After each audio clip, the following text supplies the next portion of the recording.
terjadi perubahan iklim di mana-mana secara global dan terutama akan berdampak kepada pulau-pulau kecil.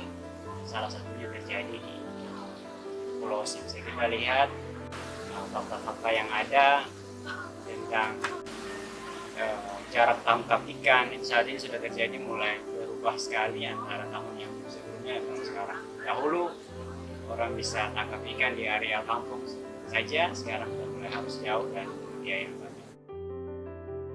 Perubahan iklim menempatkan masyarakat di pulau-pulau kecil pada kondisi yang sangat rentan.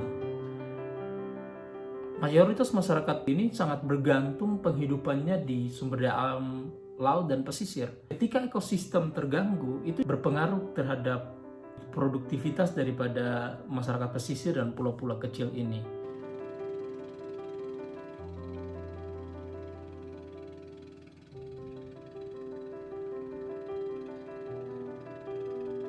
Kami melihat ada gap yang sangat besar terkait dengan bagaimana pola komunikasi.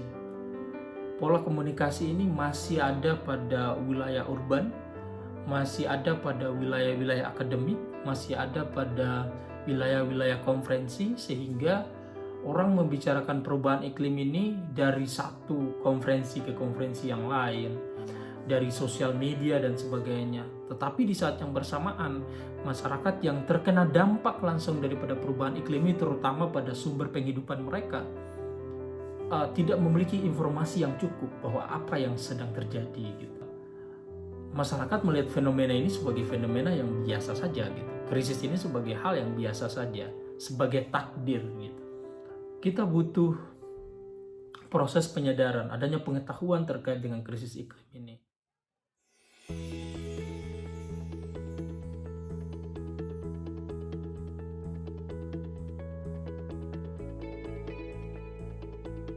Proyek YASI yang ada di tahun 2022 itu adalah sebuah proyek untuk membuat satu model adaptasi perubahan iklim yang mana tujuannya adalah untuk memperkuat ketahanan dan penghidupan masyarakat, terutama di kawasan pulau-pulau kecil.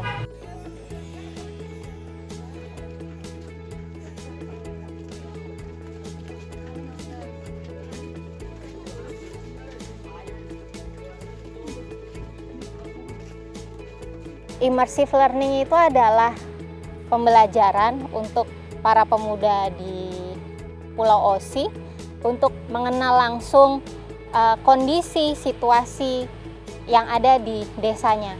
Bagaimana mereka memahami beberapa aspek yang terkena dampak langsung dari climate change, yaitu seperti aspek sosialnya, bagaimana aspek ekonomi yang ada di desa itu, bagaimana infrastruktur di desa mendukung mereka untuk beradaptasi dengan krisis iklim. Karena kita tahu pulau-pulau kecil itu sangat rentan, dan melalui immersive learning ini mereka dapat belajar mengenai kerentanan yang mereka punya dari sisi ekonomi, dari sisi sosial, dari sisi alam pun juga.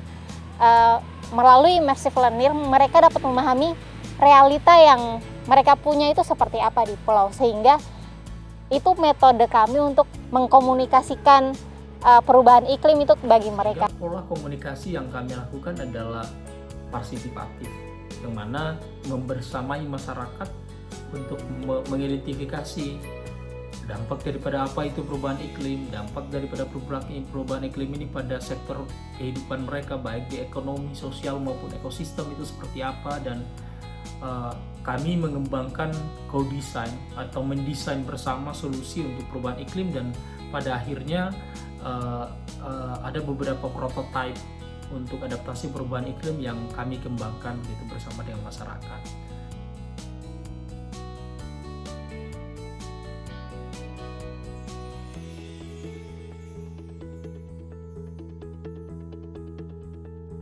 Jadi dari hasil pemetaan immersive learning, setelah mereka mempelajari berbagai masalah yang timbul, mempelajari kekuatan, potensi desa, dan kekurangan yang ada, mereka membuat satu ide baru, solusi baru yang mereka uji coba.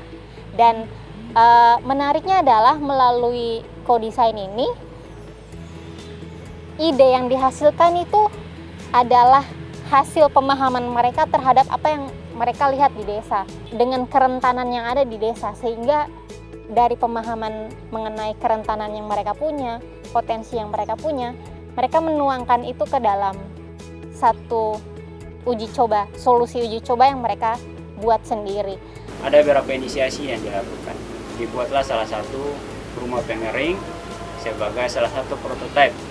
Rumah pengering ini bermula dari masalah yang ada, yang salah satunya itu perubahan iklim, yang mana kalau potensi orang Pulau Osi itu nelayan, ikan puri sama rumput laut. Ini dia sangat rentan terhadap cuaca. Kalau cuacanya bagus, ya bisa bagus, tapi kalau cuacanya buruk, hasilnya akan tidak baik. Bagaimana mereka membuat satu prototipe rumah pengering yang itu mereka lihat dari orang tua mereka sendiri. Bagaimana mereka melihat susah payahnya orang tua mereka menjemur ikan dengan perubahan cuaca yang terus-menerus. Mereka melihat bahwa, oh sepertinya perlu ada satu pengering yang mereka bisa buat untuk membantu memudahkan orang tua mereka. Dan juga ada satu pilot project di bidang bisnis yang dikerjakan oleh anak muda Pulau Osi, sehingga ada ketahanan ekonomi yang juga dipikirkan oleh pemuda di sana.